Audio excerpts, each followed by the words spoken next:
Actually, I had quite an illustrious career, 27 and a half years in the FBI. And in those 27 and a half years, I had 13 assignments, so I moved around the country. The only part of the country I never did live in was really the extreme northeast U.S. So also during my career, I handled just about everything. I was counter-espionage, counter-terrorism in New York and Connecticut, and I negotiated with some skyjackers at Philadelphia International Airport for 2.5 hours, July the 12th, 1972. And I ended up being in charge of most of Southern California. Had over 700 personnel under my command. I personally investigated the Oklahoma City bombing case, huge cover-up. Jack Kennedy's assassination, huge cover-up. Bobby Kennedy's assassination, huge cover-up. World Trade Center, huge cover-up. Okay, terrorism. They're using it as an excuse to take away our constitutional rights and our civil liberties. The Bilderbergs. I'm Ted Gunderson, a 27-year veteran of the FBI who retired in March of 1979. At the time of my retirement, I was the senior special agent in charge of the FBI Los Angeles Division with more than 700 personnel under my command and a budget of $22.5 million. I was an agent on the street for 9.5 years, and then I advanced administratively. I was a supervisor, and then I was number 2-man in Connecticut and Philadelphia, and assistant special agent in charge was the title. And then I became a chief inspector, and then I was agent in charge in Memphis, Dallas, and the senior special agent in charge in Los Angeles, because I had 3 other special agents in charge under me and 24 supervisors under them. I have information chiseled in stone, documented, that the FBI had advanced knowledge about 911 and did nothing to prevent this from occurring. And this is atrocious, it's unbelievable, having been a former FBI agent myself, and it's very obvious that this whole thing is being orchestrated by the powers that be at the highest level of our government, and I want the world to know about it.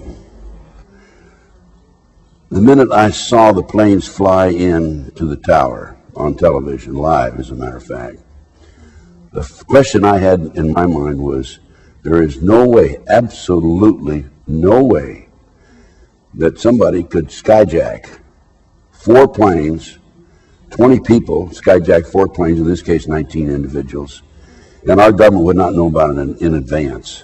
We have, the U.S. government, the most advanced intelligence techniques of anybody in the world, and you'll never convince me we didn't have advanced knowledge about what was going on. We saw the airplanes go in, and it's also a question about whether they're remotely controlled. I don't know about that. I hate to comment on something where I have no documentation, but there's much more to this story than has come out so far.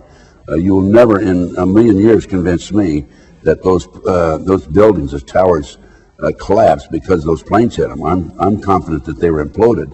As a matter of fact, there were seismograph readings they think from the basement, 2 of them, about the time that the buildings collapsed.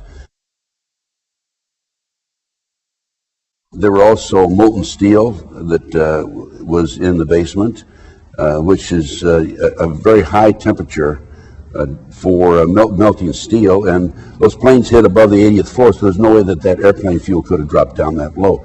Also, there were fires that burned in the basement for some 100 days afterwards. So there's some implication, and there's some finagling, there's some maneuvering, as far as I'm concerned, and there are many, many more people involved in this than these so-called skyjackers and terrorists.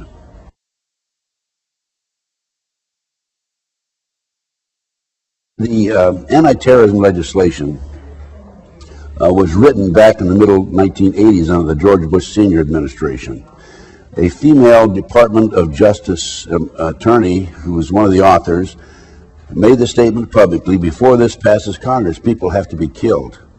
Now, if we fast forward to a World Trade Center car bombing in February 1993. At that time, the FBI had a 43-year-old former Egyptian army officer as an informant who was in with the terrorists. He was commissioned by the terrorists to put the bomb together. He went to his FBI superiors, we're going to use a dummy bomb, right? And they said, no, we're going to use a real bomb. So the FBI not only knew in advance that they were going to bomb the World Trade Center, they furnished the ingredients for the bomb, which is absolutely unbelievable. that they get away with this. What's unbelievable about it is this was actually printed in the New York Times on October 28, 1993. But they got away with it. And if I was a congressman or senator, I would demand an investigation. Why would the FBI furnish the ingredients for the bomb that brought down or that had damaged the World Trade Center in February 1993? We had 6 people killed there. We had 1,000 people injured. We had a total of 6 citizens who died in the February 1993 World Trade Center car bombing. We had $1,000 worth of 1,000 individuals were injured. We had $500,000 in damage. But there weren't enough people who died to pass the anti-terrorism legislation.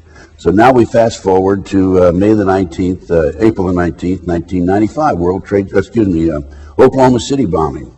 We had 169 people who died, probably 169 because there was one leg they never did identify.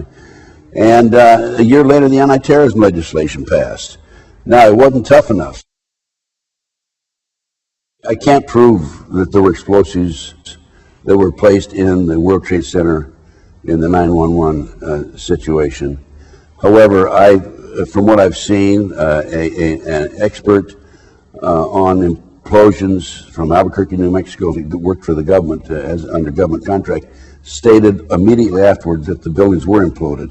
And then he retracted his statement and said, well, maybe they were, maybe they weren't. But basically, now he's saying that they weren't imploded. But other experts who have looked at the pictures say that the buildings were imploded. I think that in order to implode those buildings, there had to be implications, government implications or involvement in placing these charges. I mean, that was a tremendous project. I mean, I don't know how many people would be involved in it. Going back to Oklahoma City, an inside investigator told me there were at least 11 other people involved in the Oklahoma City bombing. Now, if you have 11 other people involved in Oklahoma City, you're going to have 3 or 4 times that involved in the World Trade Center situation.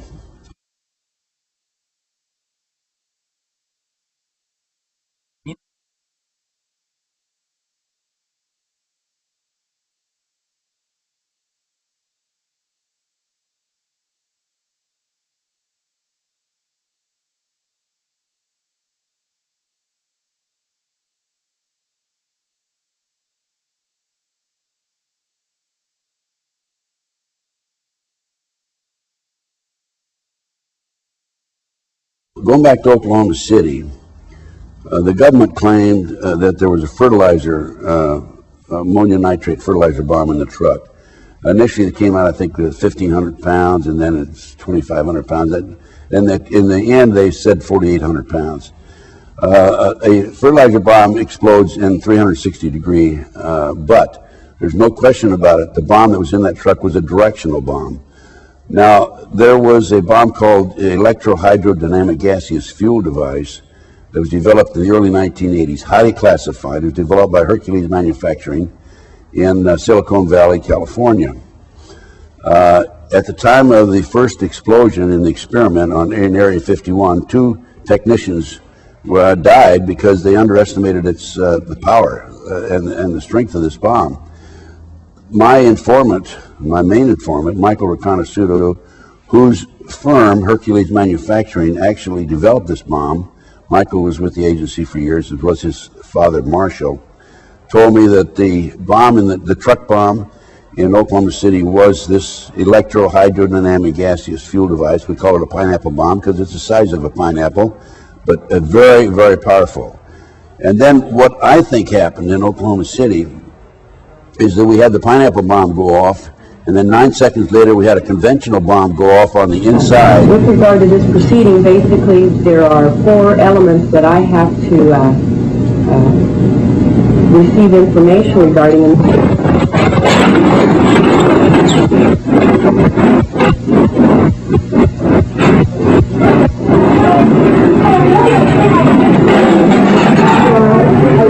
Everybody, let's get out of here. Now!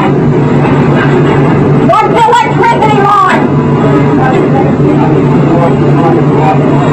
What's the light? What's the light? Yeah. Out the back door. All the way to the right.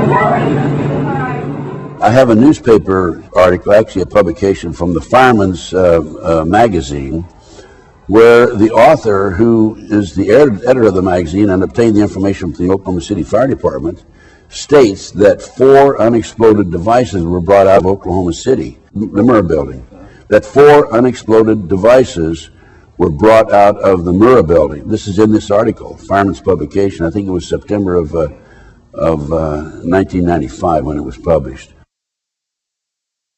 Now, if that's the case, then you had 5 conventional bombs planted on the inside, and you had the barometric bomb, or the pineapple bomb, in the truck. And now we have the news media. I have copies of the news media that were recorded that afternoon, the afternoon of Oklahoma City, and reporter after reporter after reporter has made the statement, oh, they recovered a bomb that was unexploded.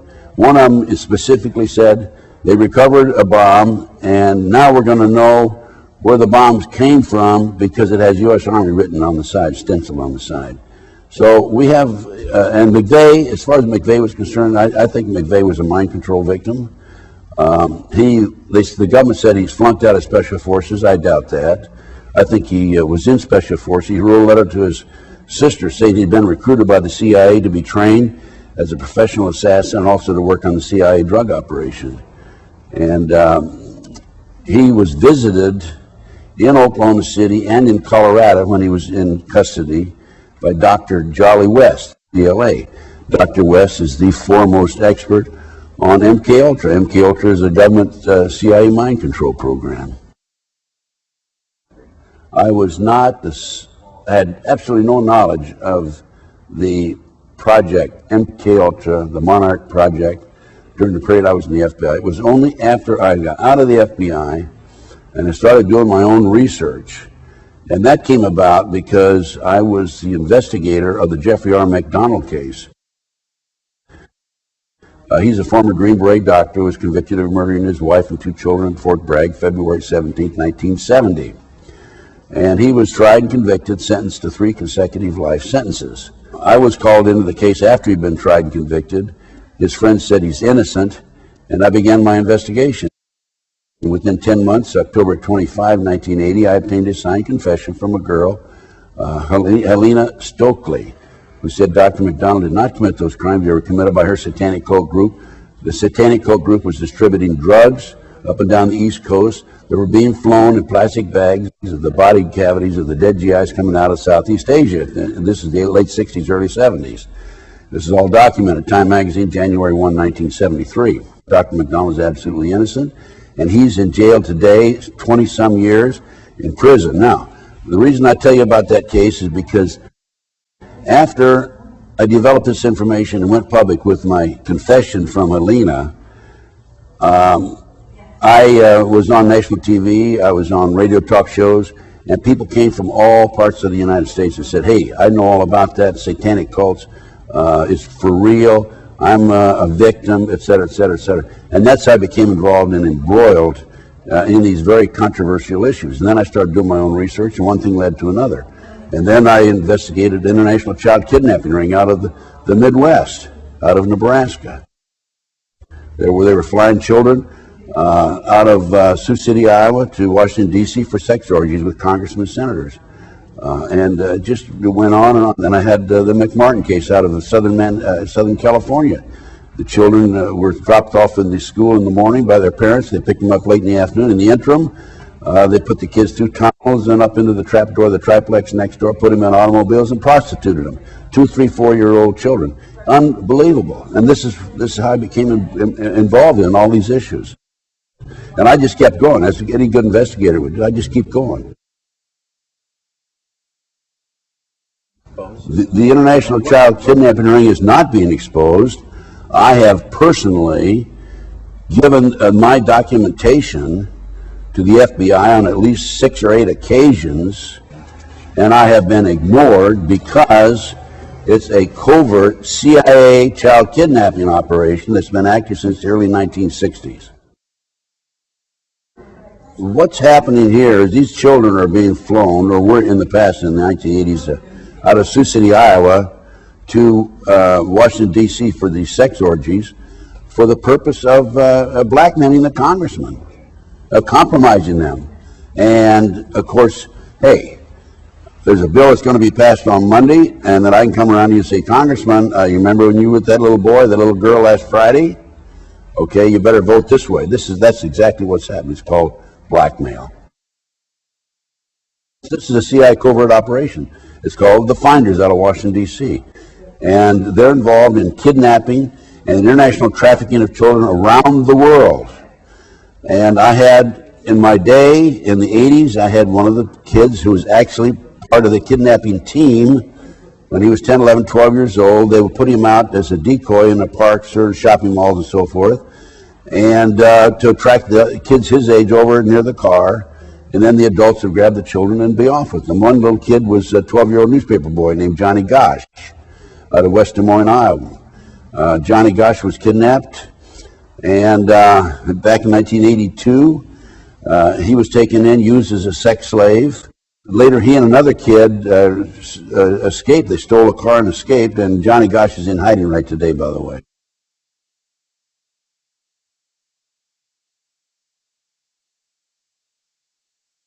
The children are used for body parts.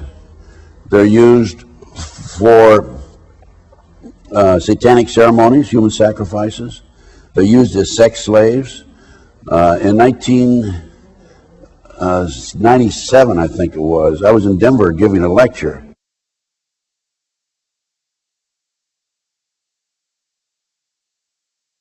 I had a tip from an airline employee that 210 children flew out of Denver to New York and then on to Paris, France. The airline employee who saw this was refueling the plane, asked a female adult and two male adults who were with the children, asked a female adult and two male adults who were with the children, who are these kids? And the woman says, Child Protective Services, mind your own business. And that man, by the way, has disappeared. I also had a tip from an airline employee, a flight attendant out of Los Angeles, that a plane load of kids, children, was flown to Paris, France.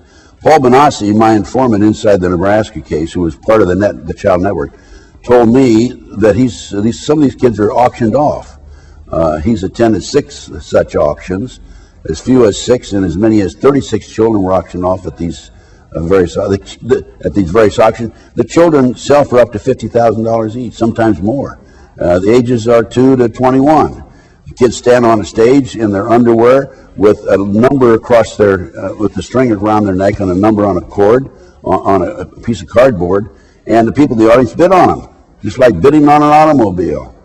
This is going on right under our nose. I've given this to the FBI and demanded investigation. I gave the latest complaint I filed is in writing as of November of this last year. I just keep pumping it over to them, keep giving it to them.